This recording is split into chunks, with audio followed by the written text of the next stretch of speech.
noite é revele-se. Quantos creem que nós precisamos nos revelar? Quantos aqui querem ser uma revelação? Amém, queridos? Quantos aqui querem ser uma revelação? Eu quero, amém? Eu quero ser revelado, o que está em mim, né? Quem eu sou, o novo homem. O novo homem, quando eu falo novo homem, né, eu estou falando da nova mulher também.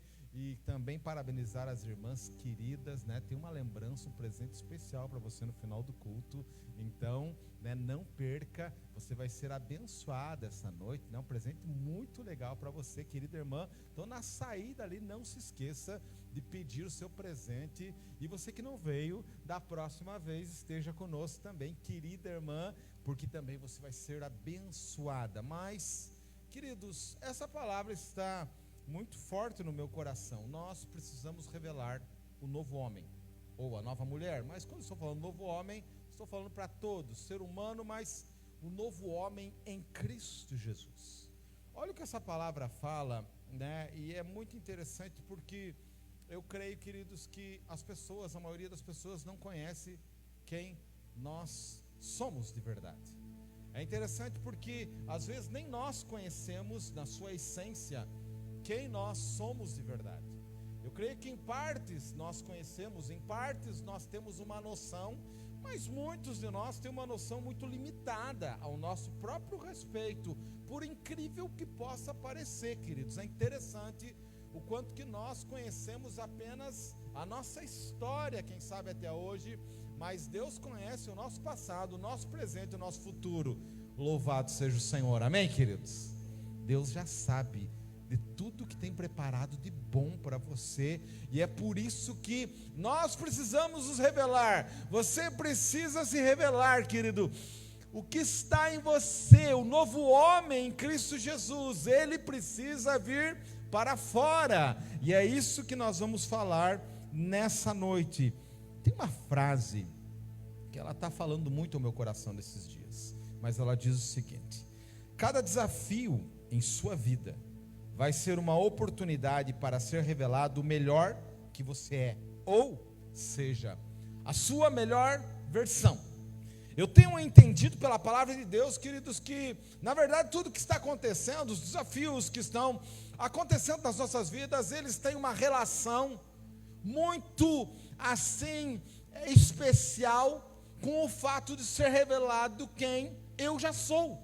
E você já é, queridos, porque a palavra de Deus fala que nós já estamos espiritualmente em Cristo Jesus, que já existe uma nova realidade espiritual ao nosso respeito, mas nós estamos tratando muito com aquilo que é das nossas emoções, da nossa carne muitas vezes. Nós estamos pensando sobre isso, nós estamos muitas vezes vivenciando isso, e muitos de nós se esquecem e deixa de lado muitas vezes a verdade a nosso respeito.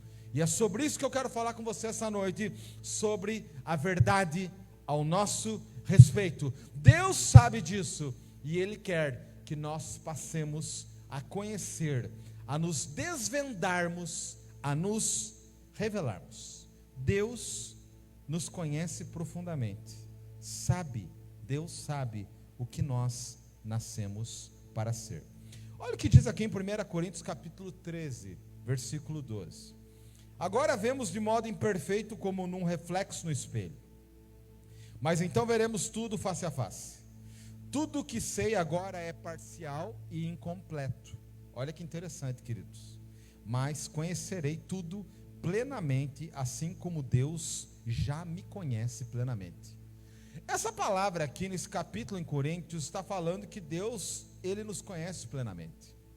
Muitas vezes, queridos, quando nós vamos falar de nós, e o fato de Deus te conhecer plenamente nos faz errar na perspectiva que a maioria de nós carrega. Muitas vezes nós, quando pensamos a respeito disso, nós pensamos sobre Deus nos conhecer, mas conhecer principalmente o lado ruim nosso, o lado B, o lado que nós não gostamos, o lado que nós escondemos, o lado que aparece de vez em quando, o lado que aparece em momentos de crise, de conflitos, em momentos, quem sabe, de discussão, em momentos onde existem alguns tipos de situações que nos pegam de surpresa.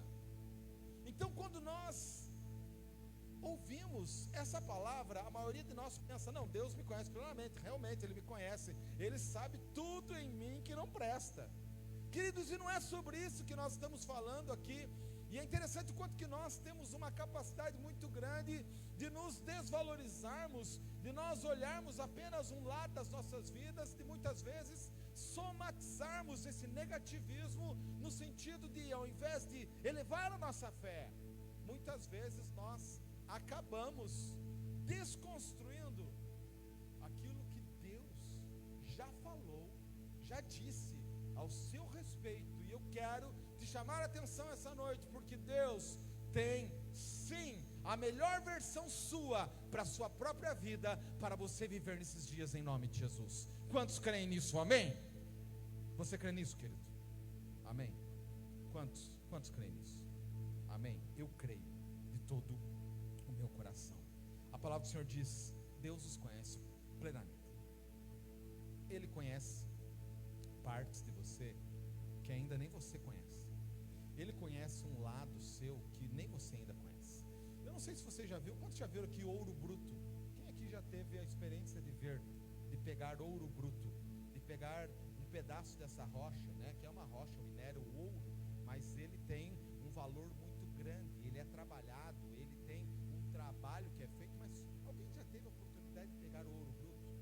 Ou de ver o ouro bruto como que ele é? Quantos já viram um ouro bruto, não refinado?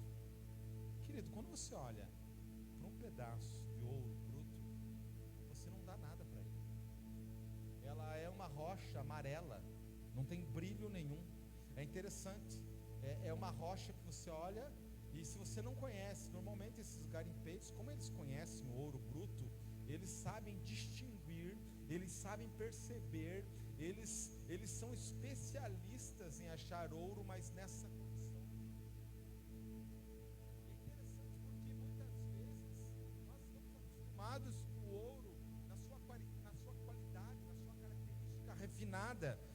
Esse ouro já passou, né, por todo tipo de refinamento, ele já passou por todo tipo de processo, queridos. E eu creio que a maioria de nós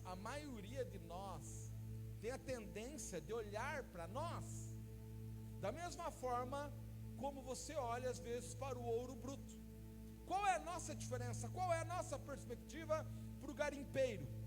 É que o garimpeiro, ele não está enxergando o ouro bruto, ele está enxergando o valor daquela rocha, daquela pedra, que quando uma pessoa normal que não conhece olha, ela não dá bola para aquilo, ela não enxerga o valor daquilo, ela não conhece os processos que ele vai passar para se transformar e para ter as condições e a preciosidade que ele torna a ter. Mas ele já é precioso ali naquele estado, ele só não passou pelos processos, ele já é precioso ali naquele momento que ele é achado, que ele é descoberto. Queridos, a palavra do Senhor diz que nós fomos escolhidos, nós fomos chamados, nós fomos achados. Quantos aqui foram achados? Amém? Eu não sei se o meu microfone está funcionando direito, eu quero que o pessoal da mídia dê uma olhada só para ver como é que está a parte de áudio da ministração, mas enfim, nós vamos aqui agora, voltou, né, graças a Deus, amém? Mas queridos, nós fomos achados, nós fomos descobertos, mas eu creio que nós às vezes estamos valorizando demasiadamente apenas o estado bruto no qual alguns de nós se encontrava. Ou nós estamos às vezes olhando para outras pessoas e valorizando apenas isso, sem entender que esse processo de refino, ele vai acontecer inevitavelmente ao ponto de nos fazer brilhar da forma como nós fomos feitos para brilhar. Amém, queridos? Há um brilho único na sua vida que Deus estabeleceu para você brilhar, querido. Amém? Há um brilho único seu.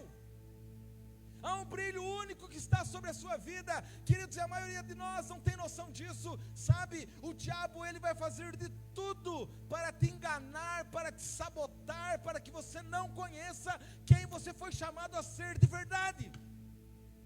Porque enquanto você não brilhar realmente o brilho único que você tem, certamente você vai ser valioso? Vai. Você já foi escolhido? Foi. Você está, sim, foi chamado, foi encontrado, amém. Mas queridos, esse brilho único que você foi feito para resplandecer, ele vai trazer, ele vai criar, ele vai possibilitar, querido, a plenitude, a grandeza que glorifica Jesus Cristo, o nosso Senhor. Quantos aqui, queridos, creem que foram chamados para glorificar a Jesus, a Deus em todas as suas obras, amém? Você foi chamado, querido. E quantos percebem que por algumas razões, quem sabe, nós ainda estamos procurando esse lugar, esse momento, essa revelação nossa, de quem nós devemos ser, ela é aguardada, demonstrando que será inevitável a sua manifestação plena. Olha o que fala, queridos, ao nosso respeito, na carta de Paulo aos Romanos, capítulo 8, versículo 19, olha o que fala: pois toda a criação, isso quer dizer o quê? Toda a criação, tudo que Deus criou, tudo, céus, as estrelas, os planetas, o universo, tudo que Deus criou, que está na face da terra, que vai além da face da terra, tudo que foi criado por Deus, aguarda com grande expectativa, queridos, fale isso, grande expectativa, diga assim, grande expectativa, amém, queridos? Grande expectativa. Aguarda com grande expectativa o dia em que os filhos de Deus serão revelados. Querido, isso não mexe com você? Eu quero fazer uma pergunta para você. Esse versículo não mexe com você, queridos? Pensa nisso. A criação, aquilo que nós olhamos, aquilo que nós achamos lindo, aquilo que nós achamos bonito, aquilo que mexe com o nosso coração, aquilo que nos faz pensar sobre a eternidade, quando nós olhamos tudo que Deus criou, a gente vê as maravilhas de Deus, tudo isso está aguardando o quê? A revelação nossa, a nossa revelação. Você pensa que maravilhoso que é isso, queridos? Você tem noção do que é isso? Você tem noção, você tem entendimento, você tem consciência do que é isso? Do que precisa ser revelado, dessa revelação que vai acontecer. É claro que aqui nós estamos entrando no estágio de glorificação, aonde será manifesto o que nós somos eternamente, sim, mas queridos, é um processo, por quê? Porque enquanto nós estamos aqui na face dessa terra, Deus está trabalhando em nós, está operando em nós, está efetuando em nós o crescimento, a manifestação de Jesus Cristo, nosso Senhor, em nós. Agora pensa a valiosidade, a preciosidade disso, quando você relaciona a obra de Cristo Jesus com a sua própria vida e enxerga a obra dele na sua vida. Querido, isso é maravilhoso. Eu creio que a maior parte de nós, queridos, muitos de nós que ainda está tentando, tateando, procurando, buscando ainda encontrar alguma razão, algum sentido para fazer da sua vida um estilo de vida que realmente tem um propósito eterno. A maioria, quem sabe, queridos, não tem uma consciência plena dessa verdade que eu estou compartilhando contigo aqui essa noite. Eu tenho estudado, queridos, os vários níveis, os vários levels. Comecei com Abraão e agora estou com o pessoal ali que saiu do Egito, os israelitas que saíram do Egito rumo à terra prometida. E eu confesso para vocês que no estudo da Bíblia, da palavra de Deus, nós somos surpreendidos pela forma como Deus começa a falar conosco e nos fazer entender que tudo que está na palavra de Deus, no Antigo Testamento, no Novo Testamento, tem uma relação muito clara, muito íntima com o nosso atual tipo, estilo e comportamento de vida. A forma como a palavra de Deus é aplicável em toda e qualquer situação que nós estamos passando. Queridos, nós estamos passando em dias de desafios. Quantos estão percebendo isso? Amém? Quantos estão percebendo que existe uma mentalidade coletiva que se manifesta principalmente nas mídias? Quantos já perceberam isso? Quantos perceberam que você não pode ser influenciado por essa mídia, por esse tipo de informação? Quantos já perceberam isso? Se você passar a se alimentar disso, você perde a esperança, a perspectiva e a sua fé. Mas, queridos, nós não fomos chamados a andar segundo o modo desse mundo.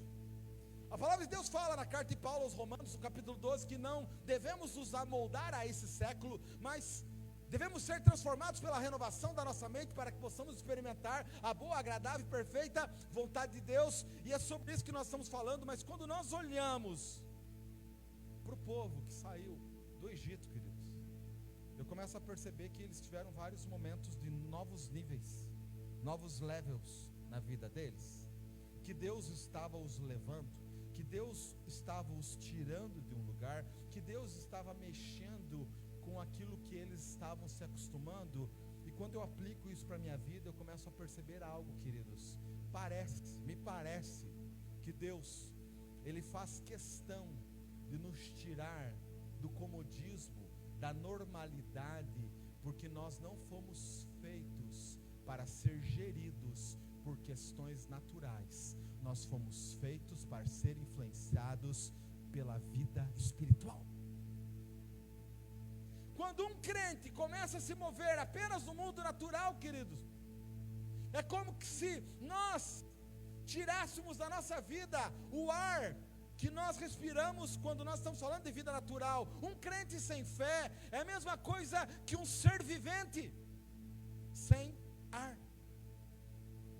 Um crente sem fé, ele vai ser como um peixe fora da água.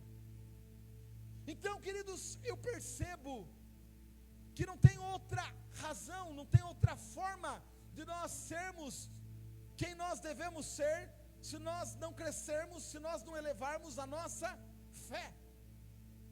A nossa fé precisa ser elevada. Quando eu olho para os israelitas que saíram do Egito, eu comecei a fazer alguns levantamentos, e é claro que alguns de vocês já sabem, mas me chama a atenção alguns pontos, queridos. Que a distância geográfica do Egito para a Terra Prometida era 240 quilômetros.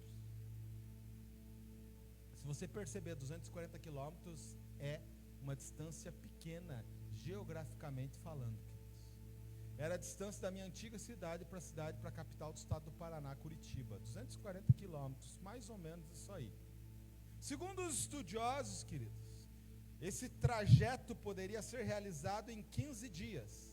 Então você imagina, 15 dias eles poderiam chegar na Terra Prometida.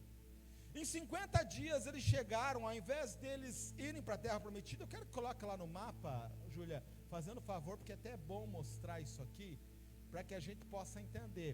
Eles estão saindo, queridos, lá de Ramsés, no Egito.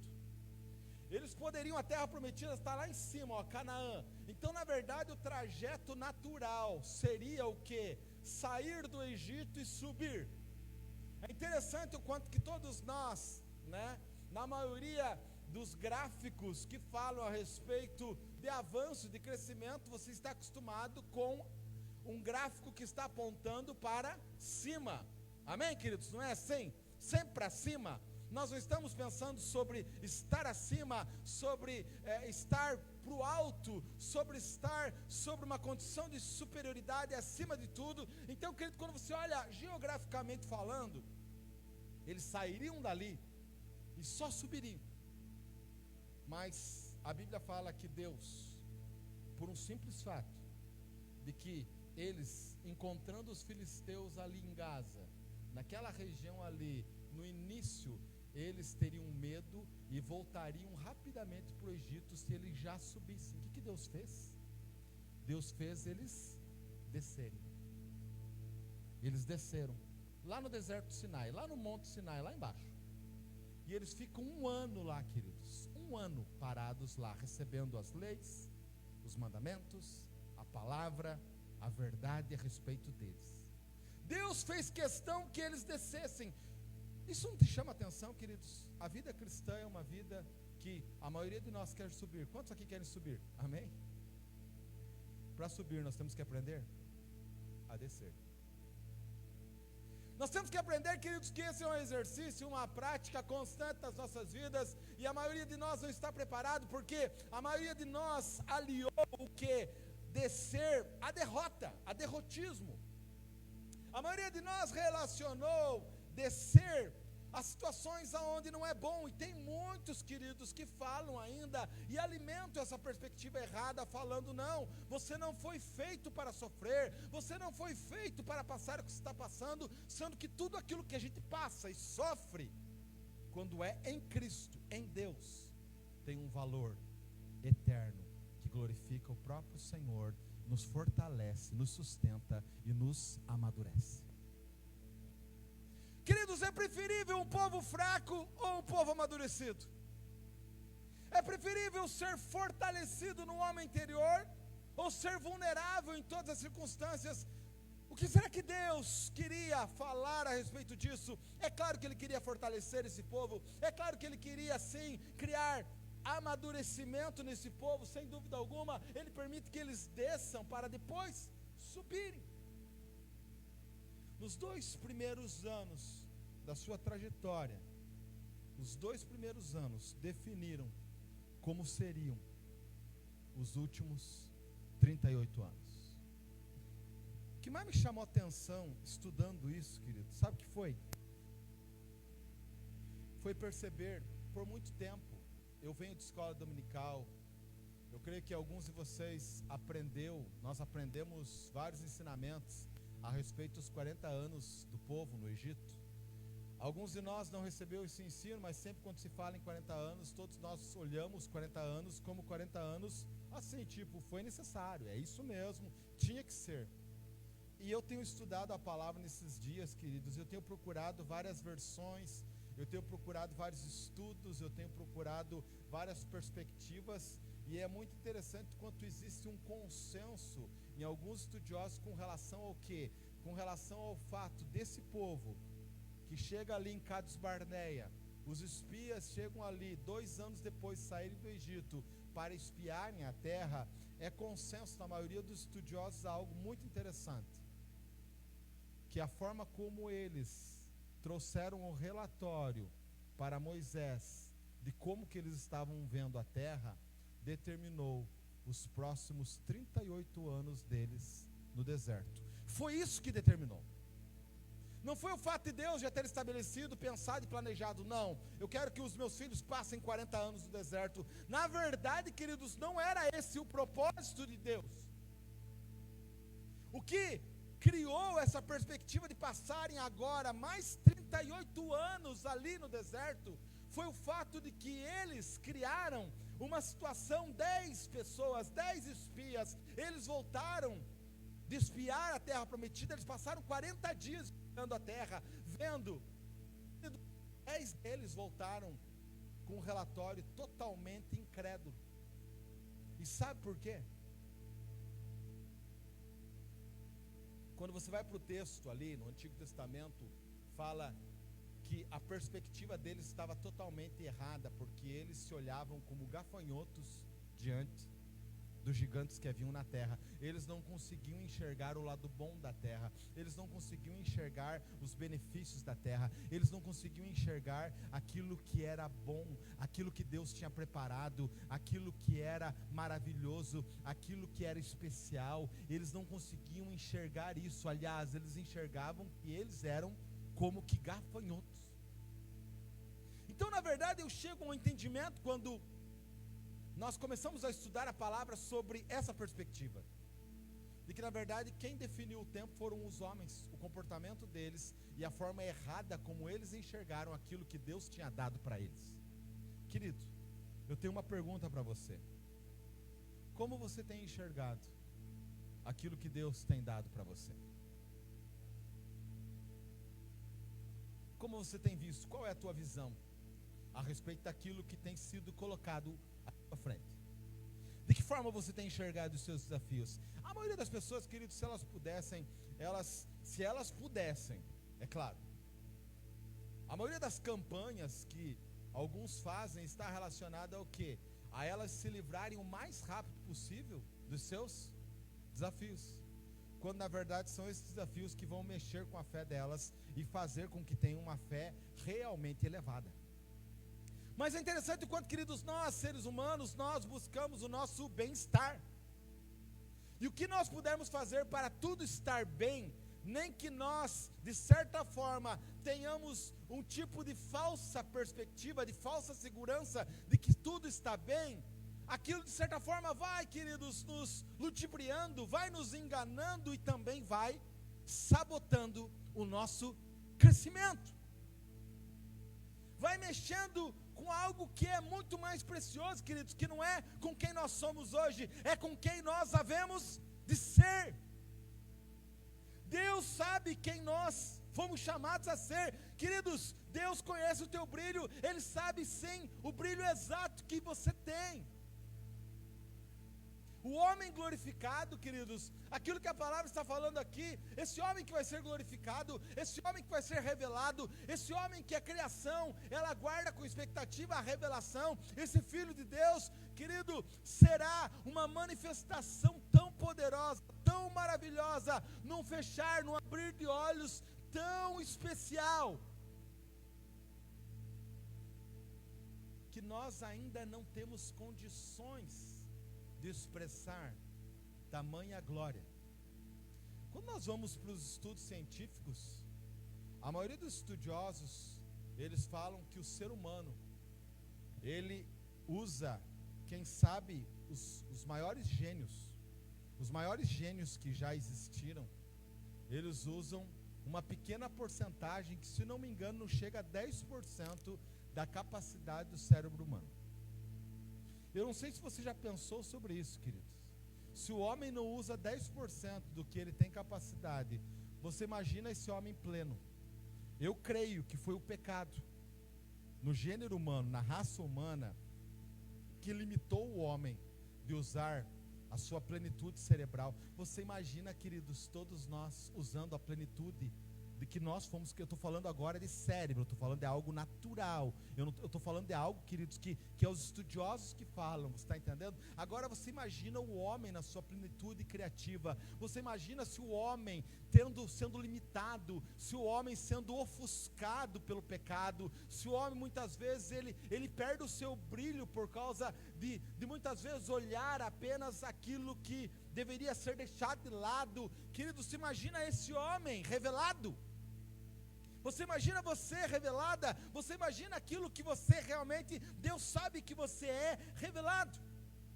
Quando eu olho, queridos, para eles, para esse povo, que eles abriram mão daquilo que Deus tinha para eles, quando eles vão espiar a terra, e Deus fala, olha, aqui está o lugar para vocês, porque nós vamos aprender algo muito importante e especial aqui essa noite, que não era sobre eles, não era sobre quem eles eram apenas, porque Deus sabia quem eles eram, mas você já vai entender qual é o principal ponto que pega aqui, e que faz, queridos, que de uma forma tão definida, a partir daquele momento, no segundo ano, Deus estabelecesse que boa parte daqueles homens morreria no deserto. Sabe o que me anima, queridos? É que tinha Josué e Caleb, graças a Deus. Sabe o que nos anima?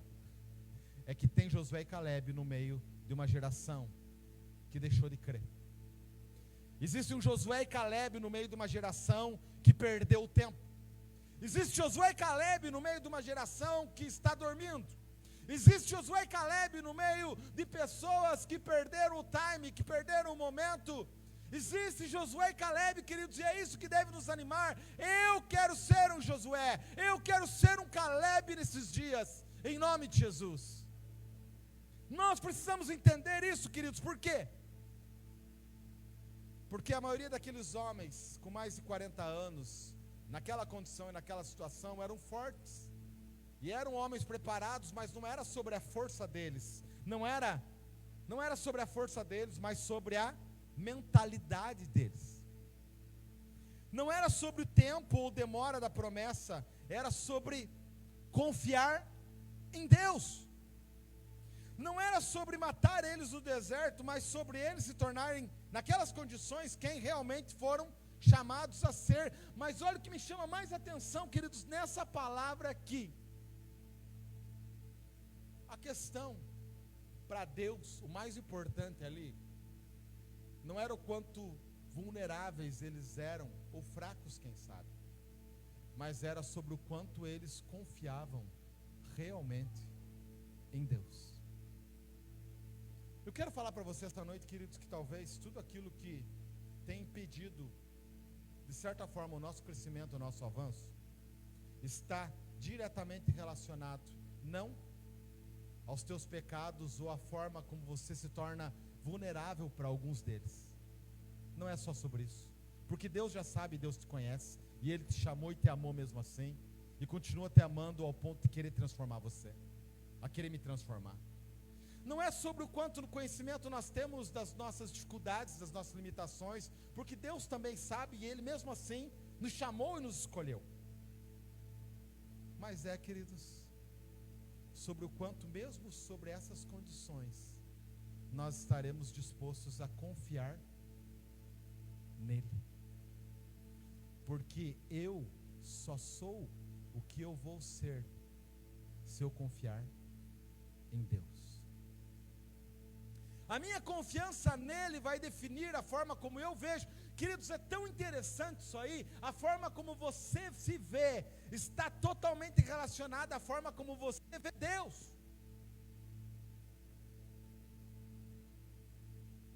Se você sempre está tendo dificuldades de se olhar de uma forma errada, queridos, a tua fé na verdade ela está bloqueada, a tua fé na verdade ela está limitada, a tua fé na verdade ela está muitas vezes ofuscada por uma interpretação enganosa. A maioria das pessoas, elas sofrem porque elas perderam a revelação e a forma correta de enxergar Deus nos principais momentos da sua vida. Os 10 espias se revelam negativamente naquela situação, mas 2, Josué e Caleb, definem seu futuro, revelando quem realmente eram. E o que eram não tinha a ver somente com eles, mas em quem eles confiavam. Eles acreditaram na palavra do Senhor, eles confiaram na palavra de Deus, eles confiaram naquilo que Deus estava falando com eles e da forma como Deus estava se revelando a eles. Queridos, tudo que nós estamos experimentando nesses dias não tem só a ver com o fato de você ser uma pessoa abençoada, apenas isso, mas tem a ver com o fato, até que ponto você confia em Deus, que tem se revelado a você com amor, com graça e com vida, dia após dia, e o quanto que muitas vezes nós, mesmo com o histórico de bênçãos, mesmo com o histórico de milagres, somos surpreendidos às vezes, se pegando, pensando de uma forma negativa. É interessante, queridos, a nossa facilidade para isso, mas eu tenho uma pergunta para você nessa noite, eu tenho uma pergunta para você que está em casa. Por que a maioria das pessoas são inconstantes e não vivem a plenitude da sua identidade e destino? Por quê? Porque a maioria das pessoas, você já notou, queridos, o quanto as pessoas são assim? Elas começam bem, mas chega um tempo elas acabam desistindo. Vocês já perceberam o quanto que às vezes as pessoas elas começam animadas em uma determinada missão, em uma determinada tarefa, mas passa um tempo, elas acabam por várias razões, e não sei se você já conversou, ou se já tentou se ver nessa situação, o quanto que alguns acontecimentos fazem nós desistirmos, o quanto que a forma como nós nos enxergamos muitas vezes nos faz desistir, o quanto que muitas vezes a forma como nós lidamos com nós mesmos nos faz desistir daquilo que há pouco tempo atrás nós sonhávamos, aquilo que há pouco tempo atrás nós nos apegávamos, a forma como nós perdemos a perspectiva facilmente. Você já notou isso aí? Qual é a resposta para isso será? Pense nisso. Porque a maioria das pessoas são inconstantes e não vivem a plenitude da sua identidade. Quem sabe muitos responderiam que não estão nesse level por causa delas mesmas, por causa de seus erros, sua história, seus pecados.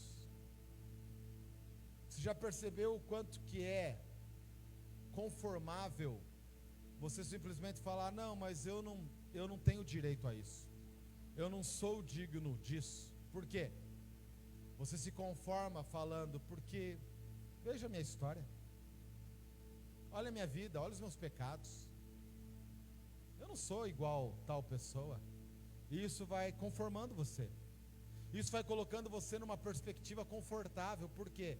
Porque enquanto você não é confrontado pela verdade, você não pode sair do seu lugar. Enquanto você não é confrontado com a verdade, você não pode mudar. Enquanto você é protegido por justificativas plausíveis dentro da sua forma de pensar, que te colocam numa posição de gafanhoto diante de lutas que você poderia ser um filho de Deus e vencê-las, queridos, se torna conformador e até uma certa proteção colocar ao seu redor tudo que é tipo de justificativa plausível para te dizer que você realmente é fraco, você não consegue realmente, você não tem força suficiente, quando na verdade, quando nós estamos fazendo isso, nós não estamos fazendo apenas uma autoproteção, nós estamos no fundo dizendo que nós não confiamos em Deus.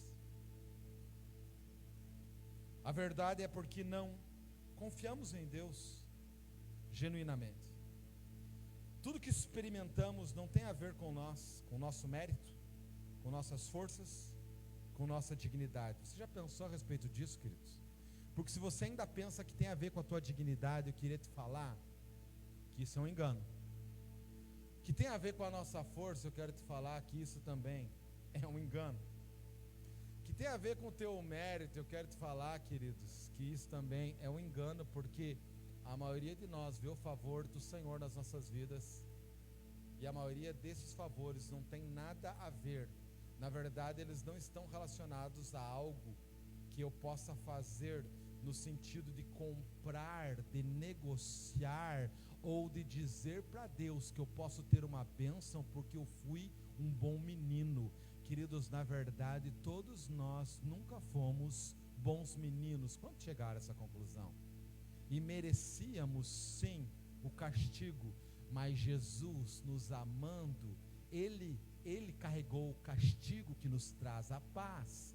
E Ele nos permitiu, através dessa reconciliação, experimentar agora pela fé, o que Deus preparou de antemão para que vivêssemos as boas obras. Queridos, tem a ver sobre como vemos Deus e como confiamos nele. Toda vez que você está criando justificativas para não fazer o que você foi chamado a fazer e ser, na verdade, querido, não é sobre você. Na verdade, não é sobre Deus ter, de certa forma, abandonado, porque alguns querem te convencer. Eu não sei se você já conversou com pessoas que elas querem te convencer de que elas foram abandonadas por Deus. E elas te dão até as razões porque elas foram abandonadas por Deus. Elas falam assim: pastor, é porque eu nunca fui uma boa pessoa. Então elas querem criar uma outra doutrina. Elas querem criar uma doutrina dizendo assim: não, eu não sou tudo isso, eu erro, eu tenho sentimentos pecaminosos ainda, eu penso em ficar, eu penso, né, falando com a moçada agora, né, eu penso, os meus pensamentos, eles às vezes são contraditórios. Então a pessoa, ela quer fazer você muitas vezes pensar ou aceitar algo que ela criou, porque o que ela tem mais receio, na verdade, é de entregar o controle da vida dela para quem na verdade pode cuidar e controlar a vida dela de verdade, Deus. Ainda nós estamos alimentando o nosso ego quando nós queremos continuar controlando a nossa vida, pensando, caindo no engano, sabotando a nossa fé, pensando que nós temos condições de cuidar da nossa própria vida. Queridos, todos nós estamos sendo balançados nesses dias por uma perspectiva aí de enfermidade, de doenças que estão aí em todos os lugares, não é isso? Quantas pessoas estão amedrontadas? Amedrontadas. Quantas pessoas estão com medo? Quantas pessoas estão debaixo de uma influência de medo nesses dias? Por quê? Porque na verdade elas perderam a perspectiva, queridos. O medo, até um ponto ele ajuda, até um ponto ele é um estágio. Qualquer pessoa corajosa vai passar por medo. Qualquer pessoa que tenha que vencer vai ter um estágio chamado medo. Queridos, não tem como você sobrepujar níveis, não tem como você passar por níveis se um dos primeiros degraus não for o medo. Não tem. O medo faz parte de toda pessoa corajosa. Ele faz parte, mas não é para a pessoa parar ali. A maioria das pessoas param ali por quê? Porque elas acabam aceitando aquela condição. Elas aceitam e elas permitem servir aquilo, aquela mentalidade, se conformando e perdendo a confiança em Deus. Porque o medo é o contrário de fé. Eu quero chamar a tua atenção essa noite, querido, para você elevar a sua fé e te chamar a atenção para você verificar e fazer uma checagem, uma investigação, quem sabe mais profunda, dentro de você, no que diz respeito à sua confiança, a autenticidade, a originalidade da sua confiança em Deus. Eu sei que é um assunto delicado, principalmente para nós crentes. Por quê? Porque qualquer crente sobre a face da terra, a confiança ou a fé seria algo mais importante, mais fundamental. Mas, queridos, eu percebo nesses dias, mediante o comportamento de alguns, é que a nossa fé, ela pode ser conduzida em momentos onde tudo está dando certo nas nossas vidas. Mas quando chegam as crises e os conflitos, algumas pessoas, elas se perdem, elas ficam desorientadas, porque na verdade elas não estão andando pela fé, elas ainda estão controlando a sua própria vida. E eu quero te falar uma verdade que você precisa se apropriar essa noite, meu querido irmão, eu te amo. Vida cristã tem a ver com entrega, com abnegação e com confiança plena em Deus, aquele que nos chamou, aquele que nos justificou e aquele que tem nos preparado uma vida gloriosa na presença dele. É isso que ele tem preparado para nós, queridos. E nós não podemos abrir mão dessa perspectiva de uma vida frutífera e vitoriosa na presença dele. Mas eu te digo essa noite, em nome de Jesus, querido, cheque a sua confiança. Como está a sua confiança em Deus hoje à noite?